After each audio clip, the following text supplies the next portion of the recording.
Welcome to The Cap, where we are here to speak with college reps and other professionals in the field of college admissions to help answer all your questions and guide you through every step of the process.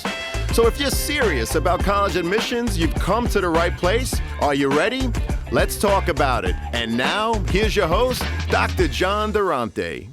Welcome to The Cap, the College Admissions Process Podcast. I am your host, John Durante, and I am here to introduce you to college admissions representatives and other professionals in the field of college admissions. Our purpose is to serve you, the students and parents, so that you may gain insight straight from the people who ultimately make the decisions.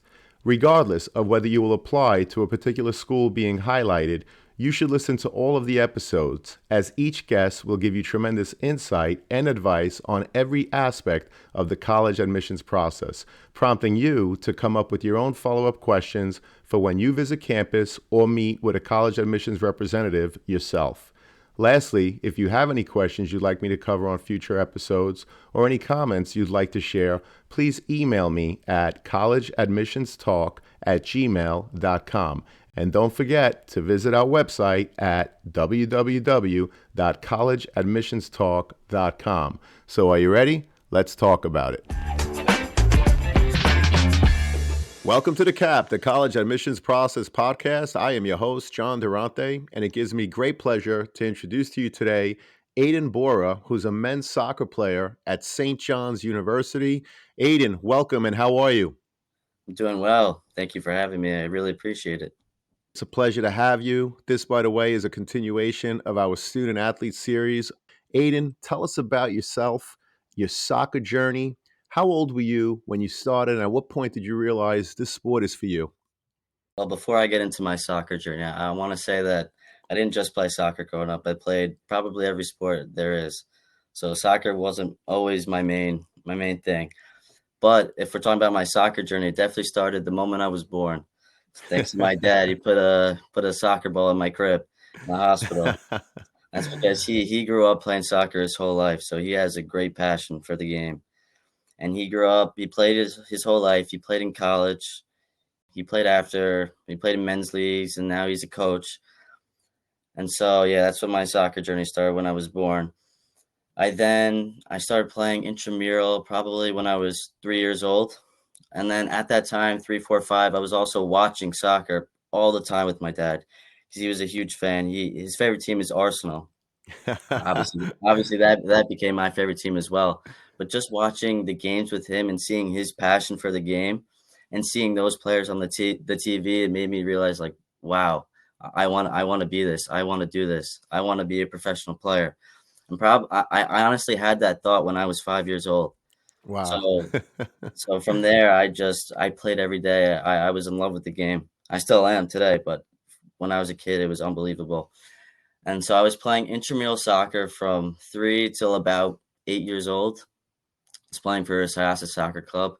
And then I think 3rd or 4th grade, that's when travel soccer started. And so our Syosset team was actually very, very good. We ended up winning the Long Island Championship when we were U9. Wow. And then the next year we lost in the New York State final to Manhattan. And we were just a local town team, but we had a lot of very good players.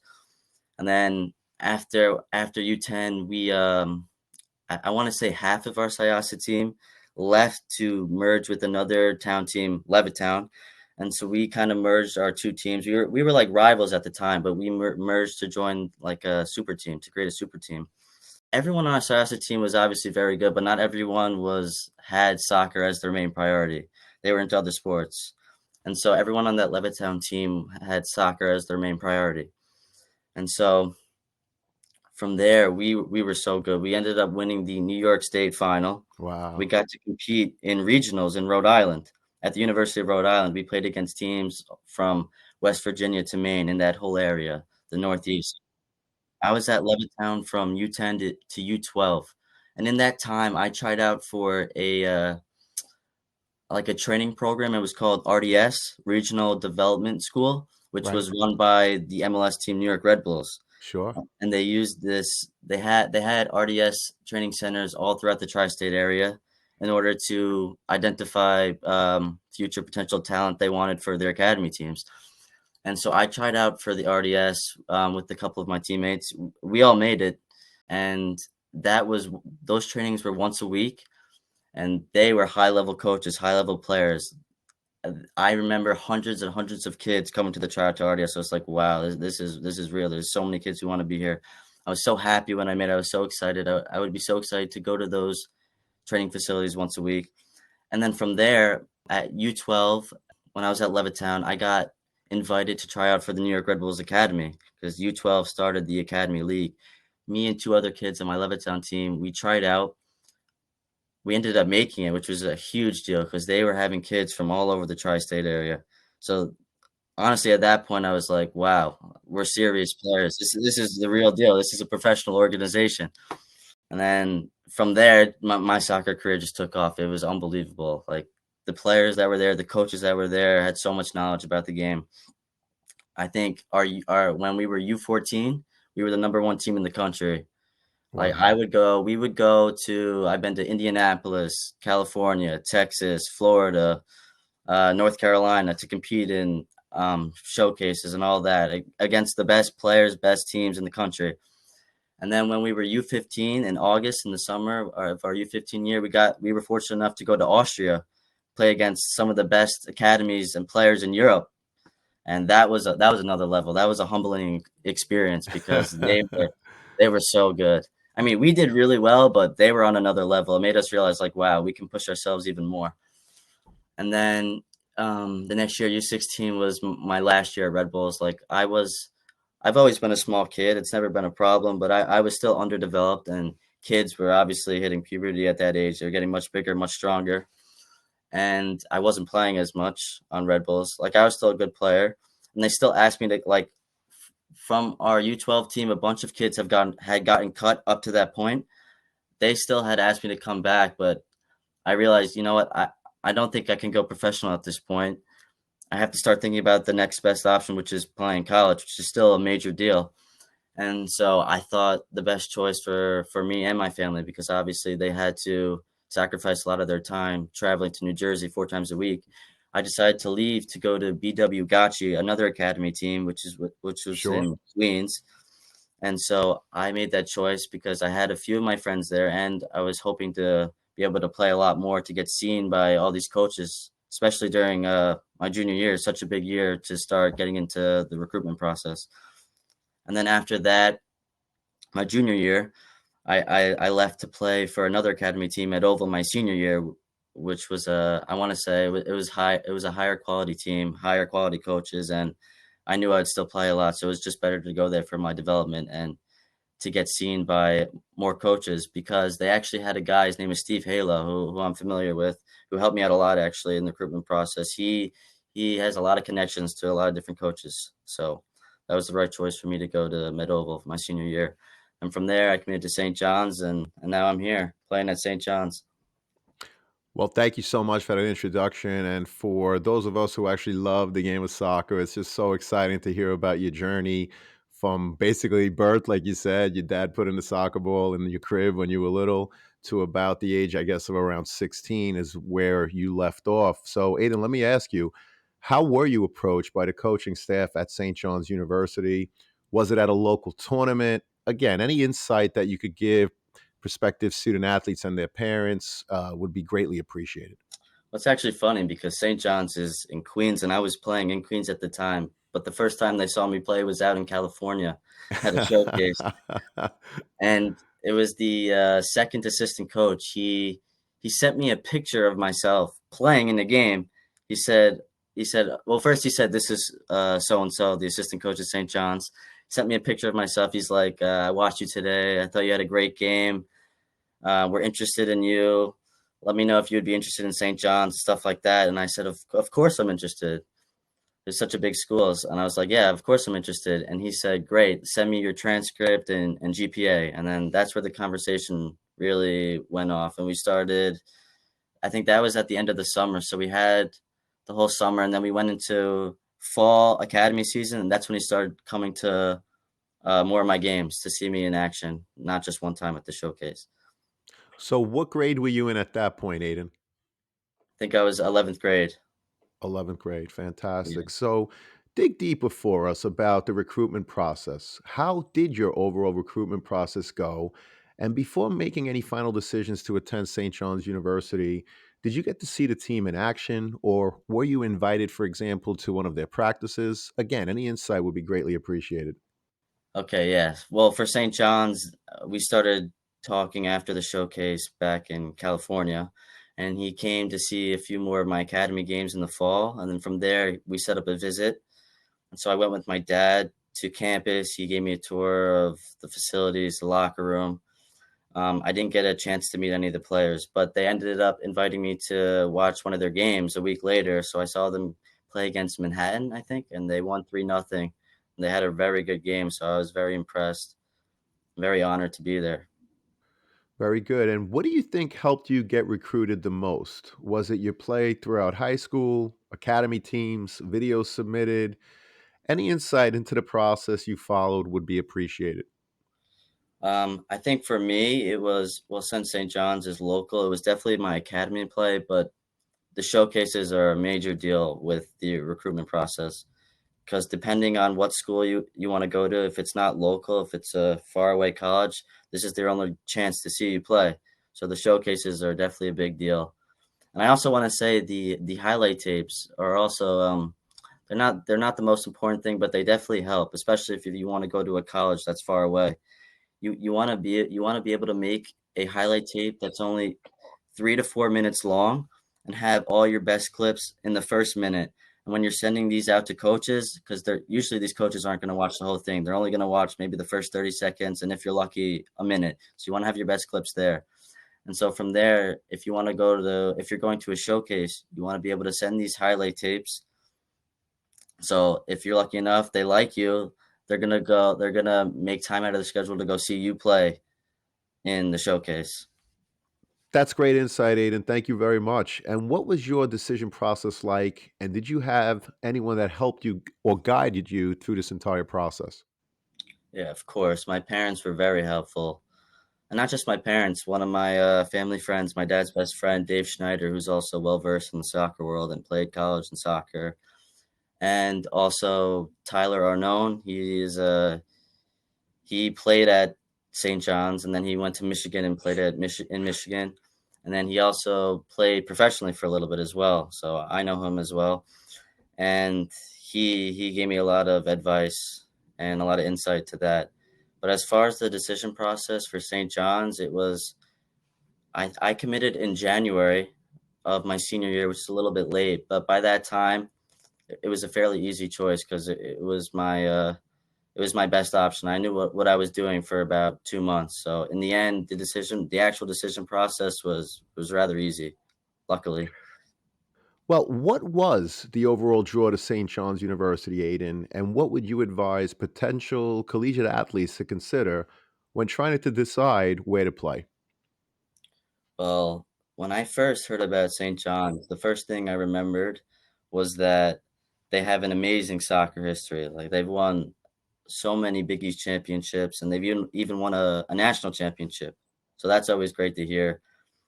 And they've also have a really well respected coach who's been there for about 30 years. Wow. Yeah, it's unbelievable. And the last thing was that they have a history of producing a lot of pros, which was my main goal. I still want to go professional. So that was a big deal to me as well. Sure. And what advice would you give current students in high school or even younger in terms of what it takes to go to an elite Division I university to play soccer, based, of course, on all that you've been through? Well, it takes a lot of dedication and a lot of sacrifice. I will say that. It's You know what? First, I'll say is that you won't really know how it is until you experience it. Because I thought it was going to be one thing. People were telling me it's a lot of hard work, it's a lot of this, it's a lot of that. I was like, oh yeah, I understand. Of course, it's going to be like that. But I didn't really fully feel the effects until I was there, because you have to get used to a whole new style of soccer and intensity. You're playing with kids 3 or 4 years older than you. Not only that, you have to balance your schoolwork, which is another level than high school work. It's even harder, and you have to find time to socialize and relax and take a break. So time management is a big deal. Dedication and having great motivation, enjoying what you do. are all big key factors if you want to play Division One. Understood, and thank you so much for that insight. What was the transition like from high school, where of course you were a star player, to then becoming a brand new student athlete at St. John's University? Did you play much initially, and how different was your schedule and other demands compared to high school? Well, I was fortunate enough with COVID that our fall semester there was no season, just practice. And so I was able to become closer with the teammates, understand the coach's philosophy, and get used to schoolwork without having to travel all over the place and get used to the intensity of college soccer. So that was really good. And then during the fall, there was no season. We go back in the spring when there's usually not supposed to be a season. They ended up having like miniature version where it was only Big East games. So I think we had 10 games that season, and I didn't play in the first nine. And then the last game, we had, I want to say, at least half of our kids out with COVID, and I wasn't one of them. So I got to make, I was able to make my debut against Georgetown, the reigning national champions. Wow. And I started and I played the full 90 minutes and I had a really good game. So that was my first experience playing. And then next year, the year I just had in the fall, this past fall, um, I think I went the first 8 or 9 games without playing again. It was very frustrating and I was working really hard. I was like, why am I not playing? I talked to the coach, gave me some insight of what I could do. I started trying to implement that into practice, working even harder. And then we were away at Princeton. It was second half. I was just there sitting on the bench. I was like, oh, I need this game to end. And all of a sudden, the coach called my name. He's like, Aiden, go warm up. I was like, wow. I was like, am I really about to play? And I was. They put me in for the last 25 minutes. And from there, I played in every other game that season, including the NCAA tournament. Wow. That's fantastic. And Aiden, what does a typical day look like for a college student athlete at a Division One school? For example, how does the week differ when you have a home game as opposed to having an away game? Again, any insight would be greatly appreciated. Okay. I'll give you a typical day of my spring semester. So I'll wake up if practice is at 9, I'll wake up around 7:45, grab a quick breakfast like an apple or a banana, go to practice. We have practice for about an hour and a half, 2 hours, come back in. Recovery is a big deal with Division 1 soccer. You need to treat your body properly. So after practice, we would have recovery. I would go to the tubs, the hot tub, the cold tub. Then I would go into the treatment room, do the boots, which is good for lactic acid in your legs. From there, I would go get lunch with my friends. I'd probably be at lunch for about 2 hours eating because I need to eat up after all the calories we burned. And then after lunch, I always take a nap. I got to take a nap every day to stay alert. I'd say I'd take a nap for about 30 minutes to an hour. And then from there, I'm doing homework for about 3 hours until dinner's ready. And then I'll go to dinner. And then when I come back from dinner, I'll do more homework. And then I'll probably relax by hanging out with my roommates or reading a book or watching a show. That sounds awesome. Thank you so much for the insight. And Aiden, what would you change if you had to go through the recruitment process again? And what other advice would you give to those students aspiring to play in college? Honestly, I wouldn't change much from my perspective. Maybe I would say to relax a little bit and enjoy it more and don't be so stressed out all the time. But if I had to give some advice, I would say to really enjoy. This is a great time. It's an exciting time. I mean, there's going to be a lot of ups and downs, and it's all worth it in the end. There's going to be a lot of rejection, a lot of attention from coaches. So I would just say to enjoy it. Sounds good. And going back to COVID, Aiden, how did COVID affect your player eligibility? And are you able to play more than the traditional 4 years because of COVID? Yes, I am. I am able to play more than 4 years because of COVID. We get an extra year, so I have 5 years of eligibility now, and I just used my first one last fall. Fantastic. Well, good luck to you. Aiden, I appreciate this conversation. And lastly, I'm going to ask, what are the top three pieces of advice you would give to parents and aspiring student athletes trying to go through the recruitment process now? You know what? I would say you have to be patient. You have to be realistic, The patience, because you may email coaches and they may not respond to you the first time. You may email them again and they may not respond again. I know teammates of mine who would email the coach 7 times in the span of 2 months. They didn't respond. They finally respond after 2 months. They build up a conversation and he ends up going to that college. So patience is a big factor in it, because they might not realize the influence you may have and stuff like that. And then the second piece of advice is being realistic. I'm sure everyone wants to go to the top colleges, the top schools, the Stanfords, Dukes, Michigans, but the reality is not everyone can play there. And so knowing yourself and knowing your abilities is a huge characteristic. And then the last piece of advice I would give is don't worry about what other people are doing. Don't worry about where your friends are going to school and stuff like that, because it doesn't matter. It's what you're going to do. I know for me, some of my friends, I don't know if you know Ethan Wood. Sure, absolutely, very well. And my friend Marco Catone and Justin Weiss, they're all going to these big schools, Michigan, NC State, Colgate. And so it puts pressure on me, because I'm also associated with those guys. I'm like, oh, wow, I got to go to a big school like that as well. But if I had to give advice to a student, a student or a parent, I would say, please don't worry about what other people are doing.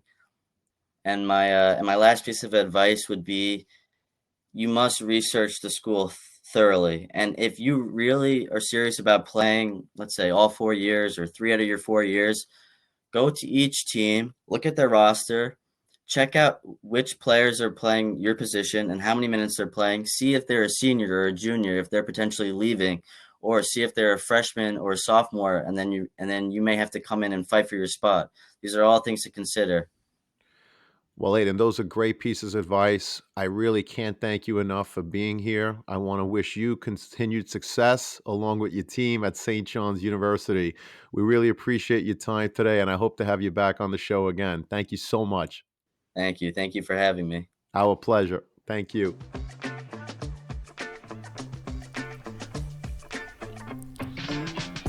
Thank you for joining us on this episode of The CAP, the College Admissions Process Podcast. We hope you enjoyed the show. If you did, please don't forget to tell a friend and follow us on Facebook, Instagram, Twitter, and wherever you listen to your podcasts. I am your host, John Durante, and I look forward to seeing you on the next episode of The CAP.